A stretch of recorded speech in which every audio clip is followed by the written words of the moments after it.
Hi, I'm Stefan, the BMW DIY guy, and do you want to keep up on basic maintenance on your BMW X1?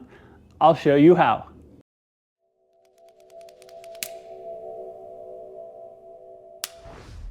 All right, y'all, so let's talk about this project a little bit before we get into it. Now, we've got to maintain our cars. Like any other modern car, if you maintain them, they'll be much more reliable and will be something you can really count on. And doing things like spark plugs is a really simple, easy thing to do. So when you get that basic maintenance, 30,000 miles, 60,000 miles, make sure to look the list over and take a look at the things that you can potentially do yourself. Save yourself some time, save yourself some money to be able to get away from that extra shop time. And I've cut regular maintenance bills in half, sometimes by 75%. I let the dealership or the shop take care of the super complicated things that I don't have the tools for or the time, and then I take care of absolutely everything else, and it cuts that bill down and it helps me stay on top of the maintenance of my car. Now today this is going to be a BMW F48, so that's the 2.8 motor, the 4-cylinder, and I'm going to walk you through this entire process. Now this particular motor is also very, very common in the Mini Coopers, so there's no reason why you couldn't use these same instructions on the appropriate 4-cylinder Mini Cooper. All right, let's jump into the hood, let's get started. All right, before we get started, make sure you do this when the engine is cold. So the car's actually been sitting here overnight, it's not been running. If you have run it, give it at least a couple of hours to cool off. So the very first thing we want to do is pull off the vanity cover. So you just want to pull up and away, just like that. Okay, and slip that off, and then we're going to be taking off this feed line next. All right, let's get a little bit closer here. You can see the tops of all the coils, 1, 2, 3, and 4. And we have this ventilation line that runs across the top that we're going to want to move so we can get to this coil more easily. This is that typical squeeze connection. So it's got a collar around it. You're going to squeeze top and bottom and pull the hose away. Be gentle when you do this. The plastic can get a little bit fragile over time. So just be gentle as you squeeze this. And it's going to require both hands. So I'm going to do this off camera.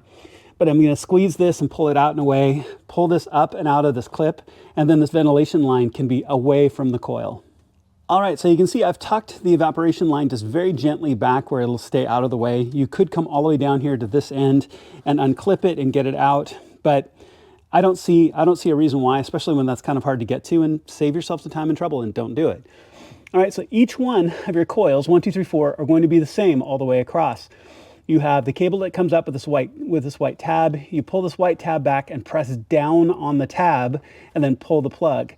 You have an E8 right here that is the bolt that holds the coil in place. So go ahead and unplug all of your coils and pull all of the bolts out, and then we're going to walk the coils off. All right, so as you can see, I've backed the screws completely out of the coils. You don't necessarily have to. They can stay in the coils as well. It's entirely up to you. The one thing I've done is you've got this insulation material that I've kind of pushed back up and out of the way. And in addition, you've got your clip here for your downpipe that you can pull out of these clips and just kind of pull up. You've got enough slack to give you a little bit of extra room for this coil. So go ahead at this point, just very carefully just work these coils out. They will come out just like that. All right, now the other thing I always do with my coils is I put them back in the same place. So when I set them down, I always set them down in order as I pull each one out. It probably doesn't matter, but it's just one of those things I do to be thorough. Okay, so go ahead and pull all 4 coils, and then we're going to be pulling our spark plugs next. All right, so let's talk about process really quick before we pull the plugs. Now you want to avoid any debris here in these channels if you can help it. You also want to make sure your tools are clean when you put them in, and then when you handle your spark plugs, try really hard not to handle the ceramic end and get oil on the ceramic end, even finger oil or anything else like that. So make sure your hands are reasonably clean, wear gloves if you'd like, and then get a proper spark plug socket with a good extension, right? So I've got multiple tools that can do this. I have several spark plug sockets. I just got an extension of the right length, which is about a medium. That should allow me just to get to all 4 of these, and they'll come right out. But just be careful and clean as you do them. Pull all 4 of the existing out, and then we'll start to replace them. All right, so all 4 are out. This is a good opportunity to get a little bit of sense of health of your motor. And as you can see, they all have marks about equally. None of them are burned. None of them are oily. So all in all, I think that's a pretty fair indicator that the motor is running in a pretty healthy fashion. So I have one of the new plugs out, and this is in the same order that they came out, 1, 2, 3, 4. So I've got a new plug out. I'm just going to take that and very carefully insert it into the socket. This is a magnet, so you can feed it back down in very, very gently. When you thread in a spark plug, make sure that you have a little bit of a wobble here on the end of your extension, so you can make sure it's nice and straight. Never force it, right? So make sure that it's screwing in evenly. Don't have it like be a thread or two in and be like, oh, it's tight now, I'm just going to force it. That would be a problem, okay? This isn't a hard job as long as you're careful, okay? So very carefully feed the other 4, 1, 2, 3, 4 back in. I'll have the torque specs in the video description. I'll also have it for you here in just a moment. So go ahead and just feed the spark plug back down in, and then just hand snug, right? You'll feel it start to cinch down. I've just turned it, and this is just even this moderate pressure just to get it all cinched back into place. And then go ahead and pull your tool back out. And like I mentioned, make sure to have this on a wobble extension to give yourself a little bit of flexibility as that comes down. You don't want a rigid extension because you want this to be able to settle into the socket as you put it into place. So go ahead and replace the other 3, your torque wrench. Your torque values that you're going to want for your torque wrench is 23 Newton meters, so it's not a lot, but you do want to torque them down appropriately. Okay, so go ahead and replace all 4, torque them down to 23 Newton meters. All right, so all 4 plugs are in, and I've put my socket back here on the lead plug. I'm going to torque it down to 23 Newton meters, and I can feel the question, so let me address them really quickly. What plugs did I use? So I used BMW plugs specifically. The part numbers will be listed in the video description as well. These are NGKs.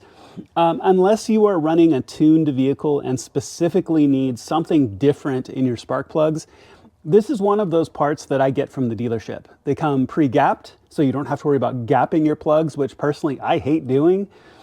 You know they're right. You know they're not copies of NGKs. They're not off of Amazon or eBay or something else like that, where you never know what you're going to get, because there are a lot of fake spark plugs out there.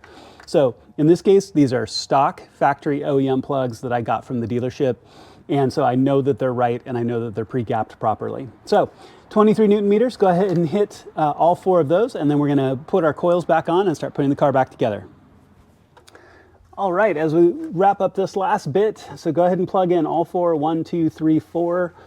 I've saved this last one here. When you put the plug in, you should hear a click and a click out of that lock. Make sure that those are set into place. Go ahead and put these E8s back in. They're just hand snug. Don't crank on them too hard. They're like 8 Newton meters in the official guide, which is nothing. That is just barely hand snug. So go ahead and just take that, snug them down just a little bit, just like that. I mean, it's like just barely any pressure on them at all. If you've moved this insulation, go ahead and put it back into place.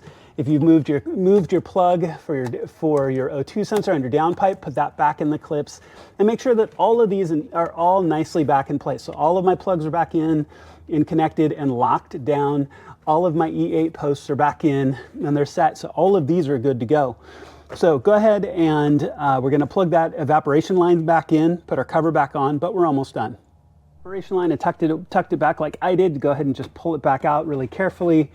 Work its way back up to that connection, and you hear that nice pop. So make sure it's got a good clean pop when it goes back into place.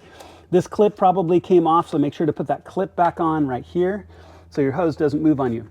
At that point, you should be good to go, and you can put your vanity cover or the engine cover back on. That goes on very, very simply. It's got rubber grommets all the way around. You're just going to fit it back here underneath. You're going to fit it back down on the posts. So there's a front post right here, another post right here, and I got the front down, got the back down. My insulation's in the way just a little bit, so I'll fix that, just like that. There we go. Cover's back down into place. You're all done. Good job. All right, all done. As you can tell, this is not a hard project and it doesn't take a lot of specialized tools. It just takes a few simple tools that are going to serve you on other projects anyway. And I really believe where you can save the money to do so. I mean, shop time used to be $100 an hour, then $125, $150, $175. I've seen shop time as high as $250 an hour now, and a 1 hour minimum. So that's something you can easily do yourself and save yourself $250 easily. All right, so make sure to check in the video description. You'll have all the parts and everything and tools that you need there, so you won't have any question of what you need to get this job done. While you're there, please make sure to click like and subscribe. It makes a genuine difference to my channel and I would truly appreciate it. Thank you so much for watching and I'll see you on my next project.